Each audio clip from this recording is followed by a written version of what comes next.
Surviving a pandemic, how to boost your immune system during COVID-19. In this session, we are going to look at nutritional principles that are made very practical that will help you in boosting your immune system. But before we go into it, I first would like to give you some background about myself when it comes to health. I myself was very overweight and unhealthy. Then I learned about the biblical principles that you can apply to live a healthier life. Some of the principles that I would share with you in this current video. And as you can see, here's a photo of myself when I got married. I lost a lot of weight compared to the person that I was before.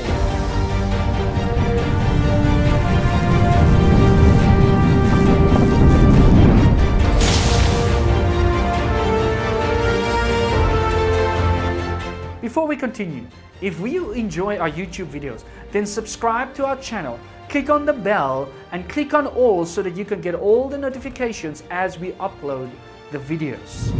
What I want to share with you are the 8 health laws. These 8 health laws can be summarized in the acronym New Start. Now, what does this acronym stand for? The N stands for nutrition, the E for exercise, the W for water, the S for sunshine, T for temperance, A for air, R for rest, and T for trusting in God. It is very important for us to understand that 80% of your immune system is within your gut. So what you eat is vitally important. So that's why we're going to look at principles in this video that you can apply that will boost your immune system, because you're going to treat your gut in a kind way. We're going to apply health principles that health professionals have discovered that will help your gut to be more healthy. Principle number 1 is that you need to eat a good breakfast.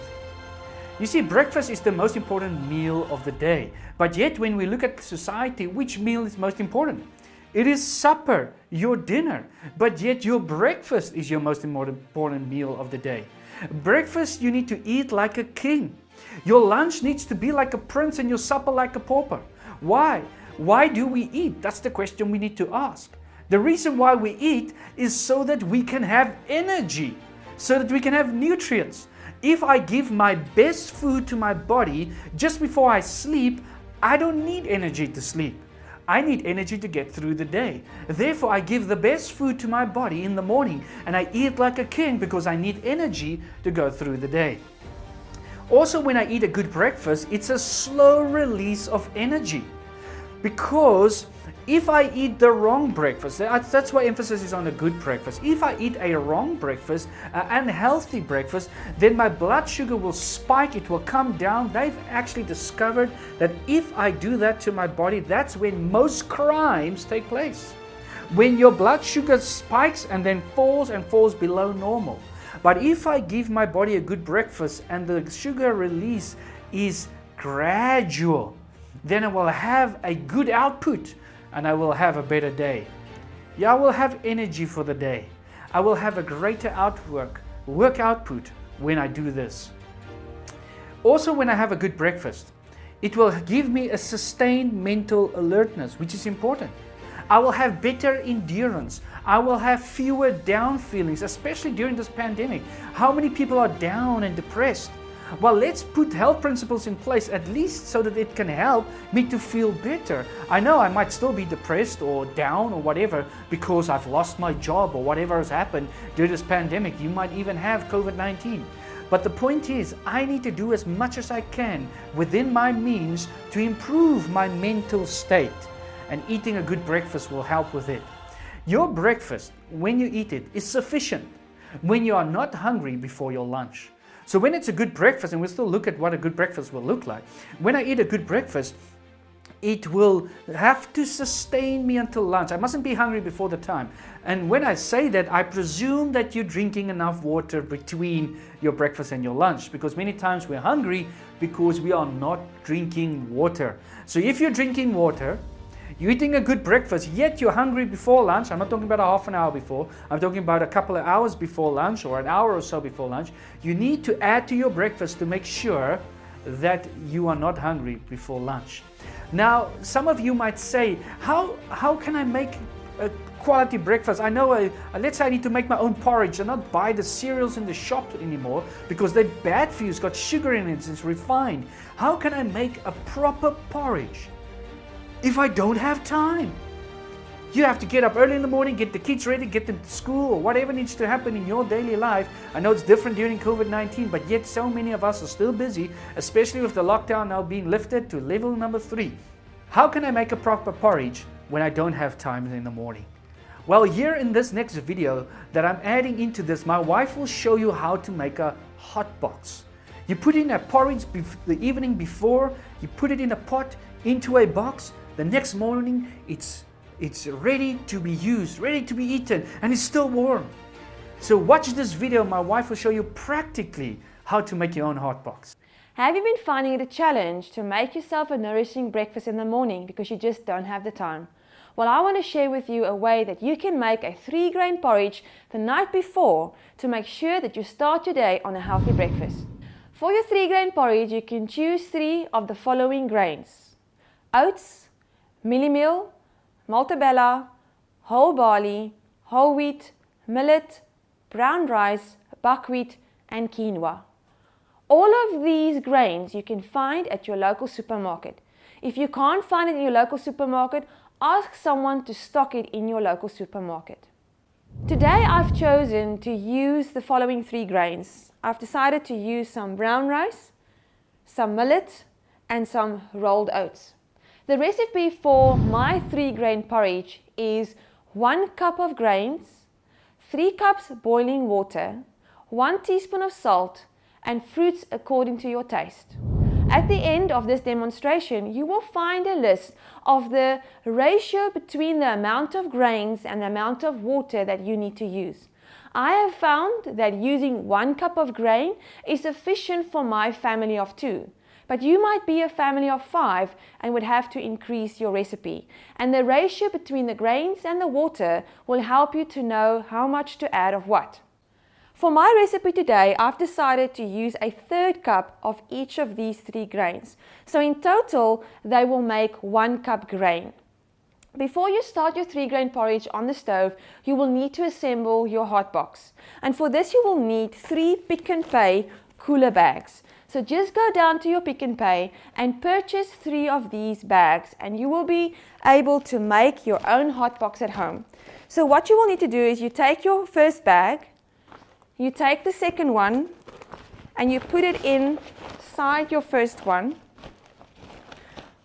Make sure that you press it down to the bottom nice and tight and open it up so that it fits in perfectly. Then you take your third one, you put that in as well. I always make sure that the cover is outside. Also tucking it in nice and tight, opening it up so it fits perfectly. And as you will see, all 3 of the tops are on the same side and on the outside. Then you take a plate from your kitchen, you turn it upside down, and you place it in your hot box bag. Nice and tight. You're going to put a hot pot into these bags so the plate will protect your bags from not burning. Then you put your hot box aside, ready to be used when you need it. Then you will need a pot on your stove. What we're going to do is we're going to first place in our grains. So it's my 1/3 cup of brown rice, my 1/3 cup of millet, my 1/3 cup of rolled oats, which in total makes 1 cup of grains. 1 teaspoon of sea salt. Then we're going to add 3 cups of boiling water.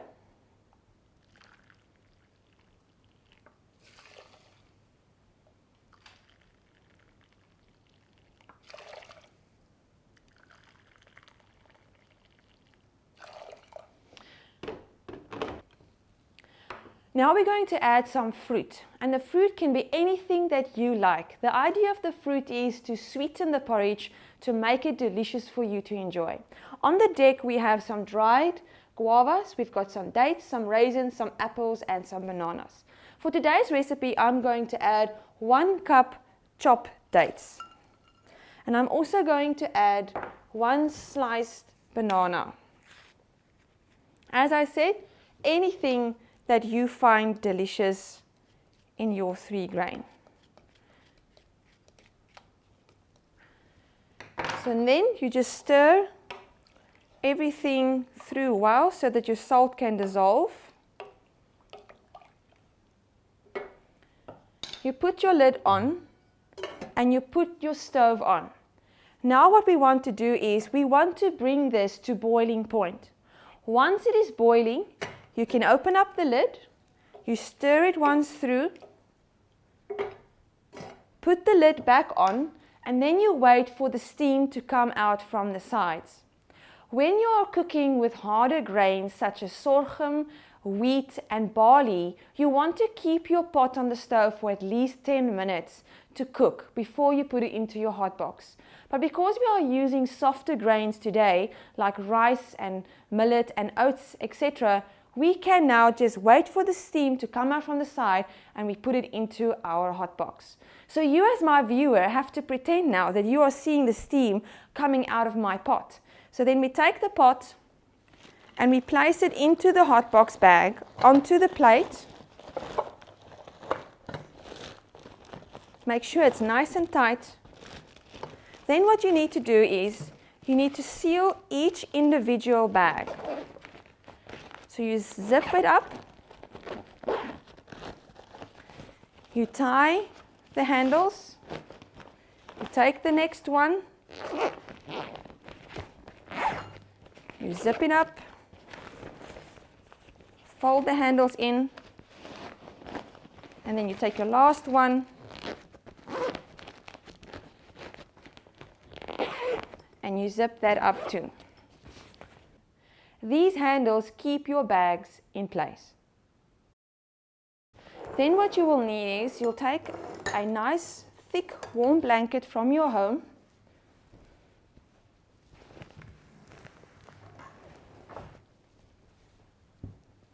Open it up. Put your hot box inside. Let's do it this way. You basically wrap it nice and tight.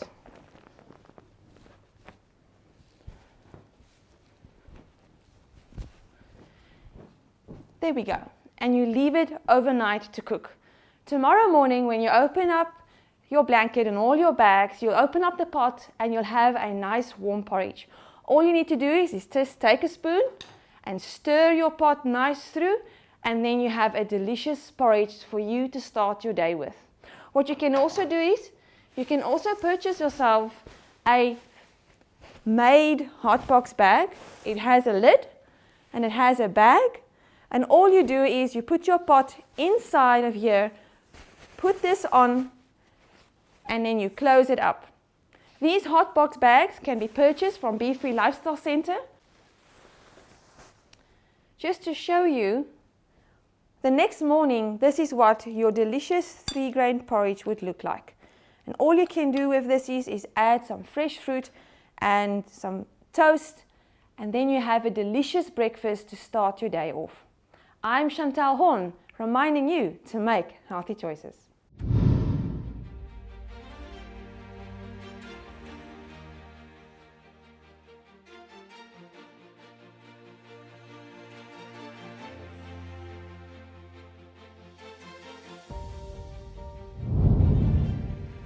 Now, isn't that amazing? Isn't that easy? That's very easy to do. Something else that you can do that's very nice, this is just a bonus, is to make a guava sauce to add to whatever you're eating. And this, my wife will also show you how to do.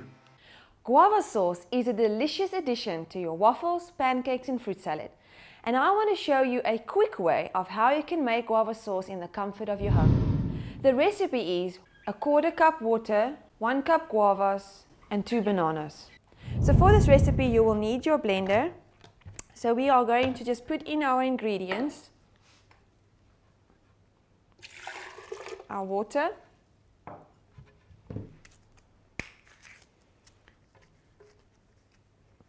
Two bananas. If you don't have a very strong blender, you might want to chop your bananas a little bit finer than what I am doing right now. And then your guavas.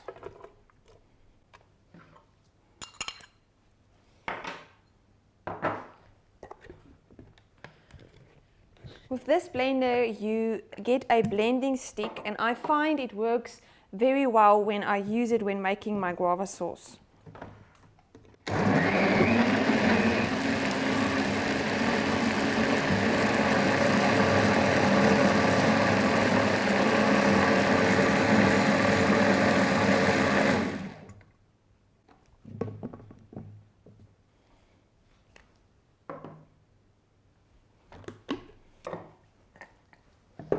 Okay, so then what you would need is a bowl with a sieve inside, and then you take your sauce and you throw it into the sieve.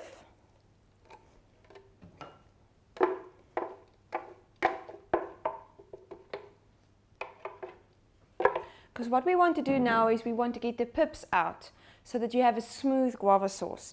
So all you need to do is you literally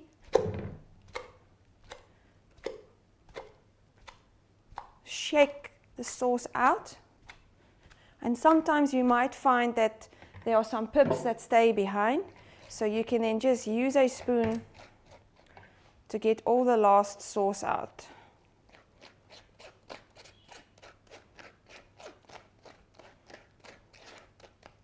All right, so let's just quickly put that aside. Today I have for you a already made waffle here that we're going to decorate with some guava sauce. If you are interested in wanting to know how to make waffles, you're welcome to send us an email and we can share the recipe with you. On the deck we have some peanut butter, honey and coconut that we'll use to decorate the waffle. So let's start by adding some peanut butter onto the waffle.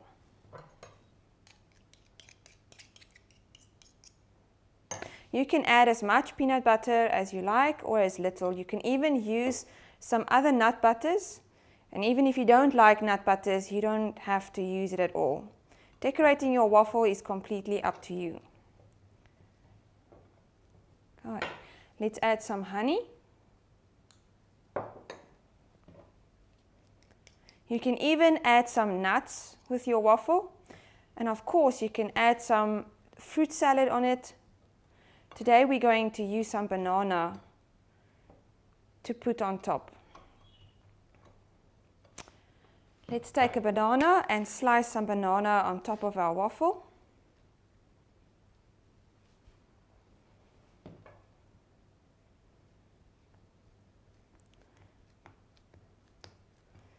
Even if you had some maple syrup in the house, maple syrup really is very delicious with a waffle. Even some strawberries, or if you can make yourself a cashew cream, that's also really delicious.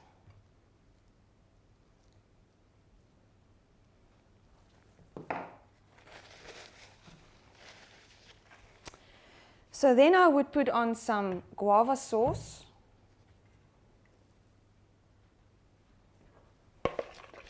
As you can see, the guava sauce is nice and smooth. So we'll just put on as much as you would like.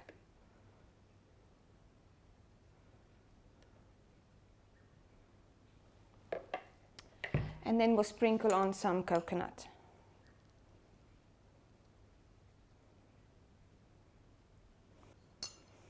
And your delicious waffle is served. I am Chantal Horn, reminding you to make healthy choices.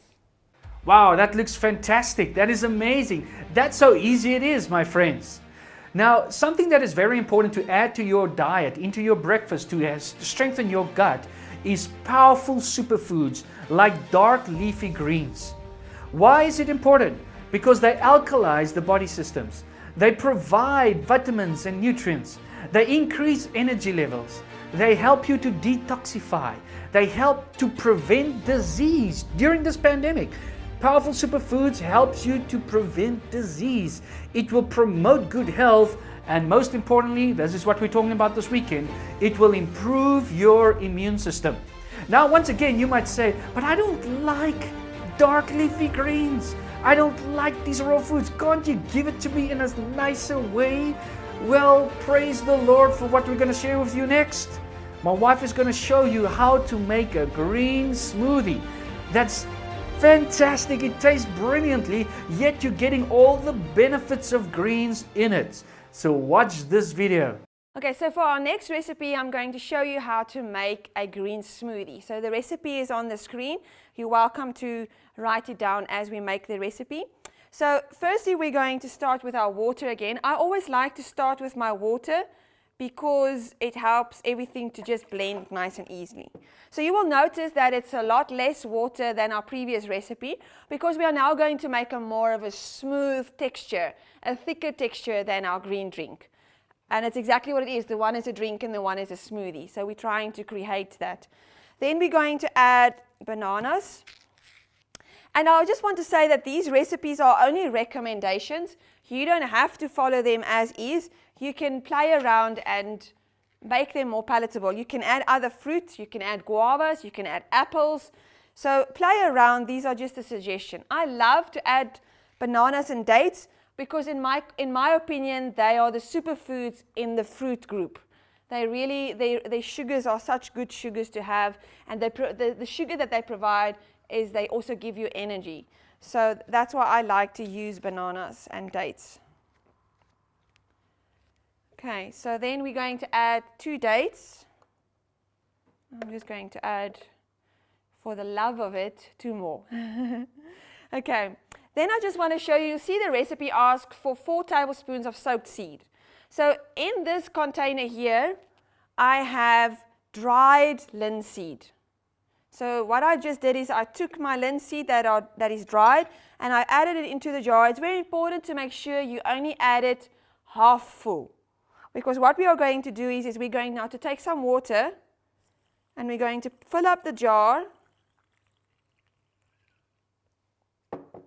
And then I close the lid, just shake it a bit so that everything is soaked. And then you put this into the fridge. If you do this the night before or even the morning, I did this last night. And this morning it looks like this. So now you have a full jar of linseed. And now basically why this is so important is because it's already in a sprouted form now. You know, when you do sprouting, you use seeds and legumes and those kind of things, and you soak them, and then when they sprout, they are what we call nutrient-dense food. So it's a superfood. And so that's why I like to use my linseed soaked in this recipe, because now I am using a sprouted linseed. So I have extra nutrition in my smoothie. And also, the linseed soaked is very beneficial for the bowels. So adding it to this recipe makes sure that you stay regular and that your bowels move along smoothly. And just because they are sprouted, when you soak linseed, they become like jelly. They become all, maybe I could say gooey kind of thing.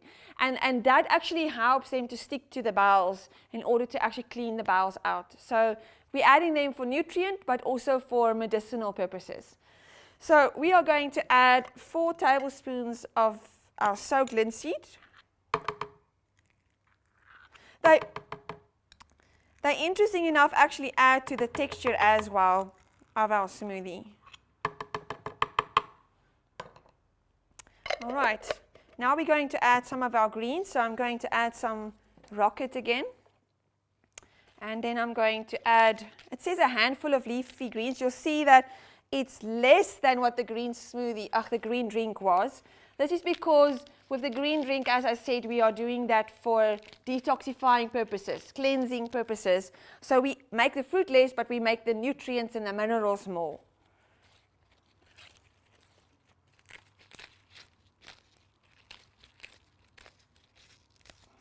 Okay. I think I must just make that like a little handful because I want to just add some of the wheatgrass. And I picked this from my garden this morning before we came here, so it's nice and fresh. Okay, so now we're just going to blend.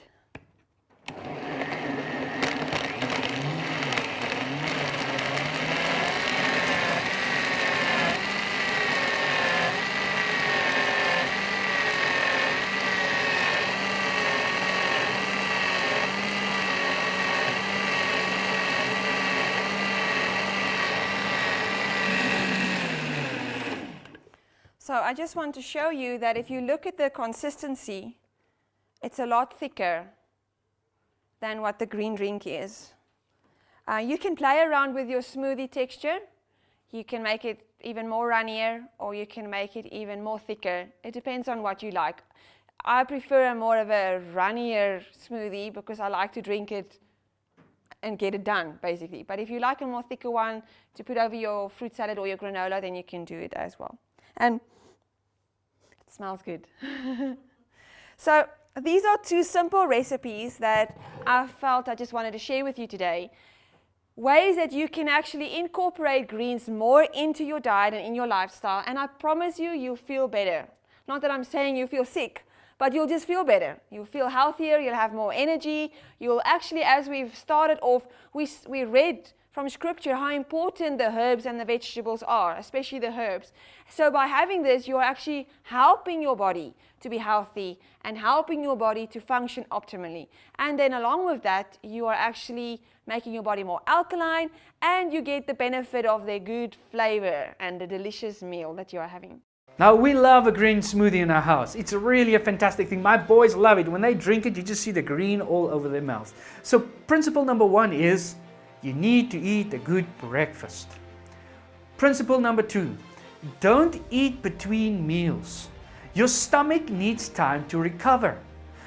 The effects of your eating between meals affects your appetite, and therefore you don't really want to eat the next day. Think about it. If I eat in between meals, or let me do it this way, let me explain to you how your stomach works. Your stomach likes the new food that comes in. So if I give it a good breakfast at 7 o'clock, and at 9 o'clock I'm at work, I'm eating a chocolate or chips or whatever someone is offering to me, or I'm taking it out of my bag, then my stomach is going to stop with the food that is already in it, and it's going to start with the new food that's coming in. So then, by the time I get to lunch, this snack that I had is digested, but not my breakfast. Therefore, I've got old food in it. Now I give it lunch. At lunch, my stomach then starts with the new food again, with the lunch. And the breakfast is still there. By the time I get to supper, my breakfast isn't properly digested. I still got food in my stomach. I give it my supper. I go to bed. And what happens to food that lies in a hot, wet place? It ferments. And therefore, some people will get heartburn, and we get many symptoms. And the next morning when I wake up, because my stomach has gone to sleep with me, I'm not really hungry, and it directly affects the meal the next morning, and I don't really want a good breakfast. Do you see how important it is not to eat in between meals? Remember, your immune system, most of it is in your gut. Therefore, if you eat in between meals, you're affecting digestion. What will also happen if you eat in between meals? You'll pick up weight, as many people have during the pandemic. You know, some have discovered, they did a scientific discovery experiment this last 8 weeks of the lockdown, and that is that the pandemic increases weight gain. And that is true for many of us if we have not exercised strictly during this time. It will also end up in a loss of nutrients if you eat in between meals, which will directly affect your immune system too. And you need to eat. Now you're going to ask me about René, what is not eating in between meals? How far should it be apart? Well, if you eat at 8 o'clock or 7 o'clock in the morning, at least 4 to 5, some up to 6 hours before you eat again. So for us in our family, we eat at 7 o'clock in the morning, at 2 o'clock in the afternoon.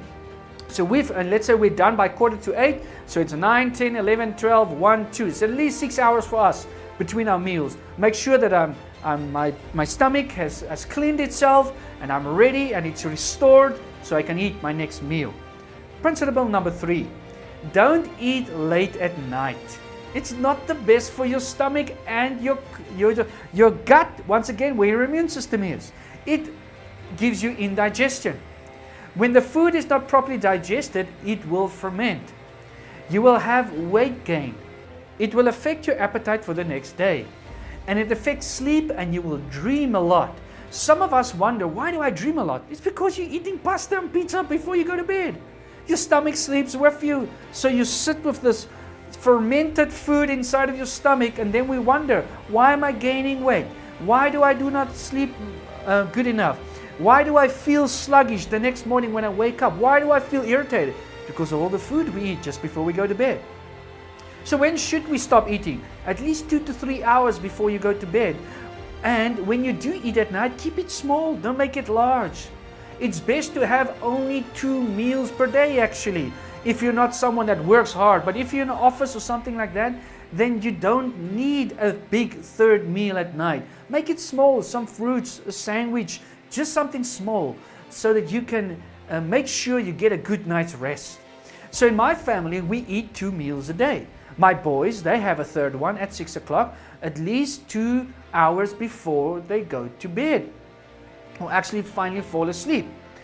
And for my wife and I, we like to keep it to once a week, where we have a special night together, where we eat something together.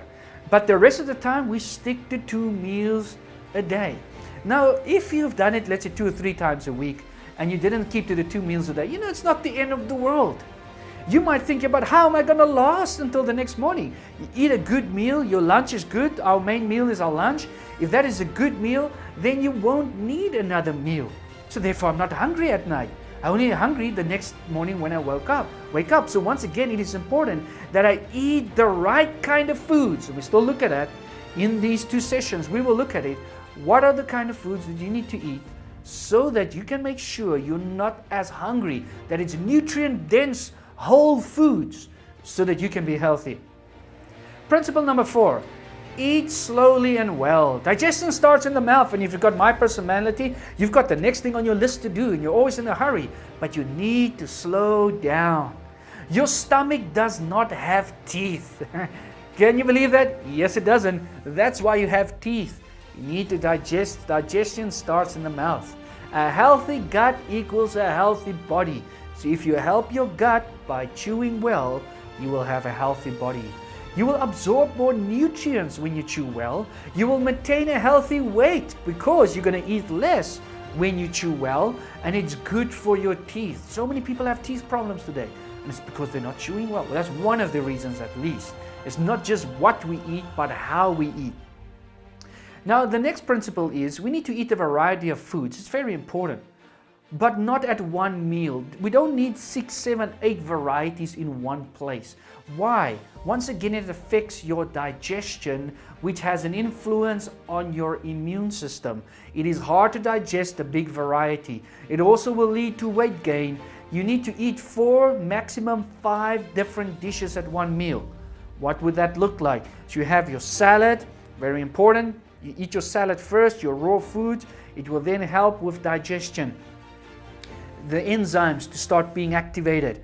Then you eat your vegetables, you've got your starch, you've got your protein. There you've got 4. You don't really need much more than that.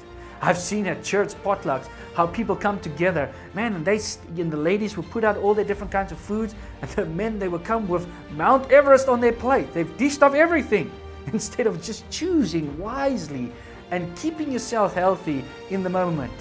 It is very important. Principle number 6, don't drink with your meals. Why? Because it reduces the flow of saliva with its digestive enzymes. Now, once again, if you have done it or you do it every now and then, it's not the end of the world, but for your norm, your custom is not to do it. It spoils my meal. I've gotten so used to it not to do it that it actually spoils my meal if I drink something with my meal. So it reduces the flow of saliva with its digestive enzymes. Once again, what does it affect? Your digestion. Where's your immune system, most of it? In your gut. It dilutes the hydrochloric acid in the stomach, and that you need, once again, to digest your food. Digestion takes much longer when you drink with your meals. So therefore, you need to space your lunch and your breakfast further apart. And food in the stomach will then ferment. Once again, it affects digestion. So when should you drink then when it comes to your meals? Stop 30 minutes before your meal time and only drink 1 hour later again. My body has gotten so used to it, you might think, oh, that's going to be so difficult. Once you start to do it, you train your body. An hour after lunch or breakfast, you start drinking water. And my body tells me that. An hour after I've eaten, my body will tell me, I'm thirsty. Then I give it water. And water is vitally important, as you will hear in these seminars this weekend. Principle number 7, don't mix fruits and veggies at the same meal. Why? Because it interferes with digestion once again. Have you guys noticed what we're touching on in this session? How important is digestion? Because it has to do with your gut, and that has to do with your immune system, and we're trying to fight COVID-19. So let's apply correct principles so we can fight it. So if I mix fruits and veggies, it will interfere with digestion. Food will ferment once again in the stomach. Veggies take longer to digest, 3 to 4 hours, where fruits only take 1 to 2 hours. So eat your fruits with your breakfast and eat your veggies with your lunch and your light supper.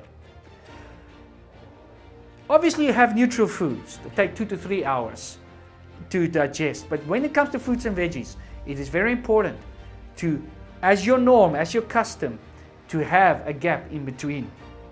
Some fruits and veggies are neutral and can be used with veggies or fruits, like your cucumbers, your herbs, your lettuce, your sprouts, tomatoes, watercress, avocados, olives.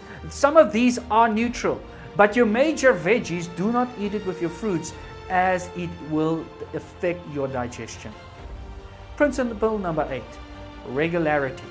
Try and eat at the same time every day. Go to sleep at the same time every day. Your body functions best on routine. So give it a routine by eating at the same time, sleeping at the same time, because your body functions best when you do it. These principles that I've shared with you in this video will help you to live a healthier and fuller life. If you apply them, start with one. If you look at them, you say, 8 principles, I need to apply 1, 2, what can I do? Start with 1, start with 2 of them. Do it gradually, add them to your lifestyle, and you would see, and this is not a diet, by the way, it's a lifestyle. It means this is the norm, this is how we do it. This is what we do in our household. If we, for one evening, let's say our family took us out for dinner, or my wife and I, we went out for a date night, and I bought something to drink because it's date night, and we drank it, and it's 10 minutes before we eat. You know, it's not the end of the world. Even though we try not to do it, it's still not the end of the world if you did. Then you just come back to your custom the next day. So apply these principles. See how you feel. Concentrate tomorrow morning when you wake up after your big meal. Supper, just before you went to bed. Monday night, reduce it to a couple of fruits. And make your lunch bigger. Make your lunch your main meal. And see how you feel the next morning. You will see, wow, my brain is clearer. I feel so much better. I promise you, I've been doing this for 12 years. I'm talking from experience. It is the healthiest thing to do to apply these principles.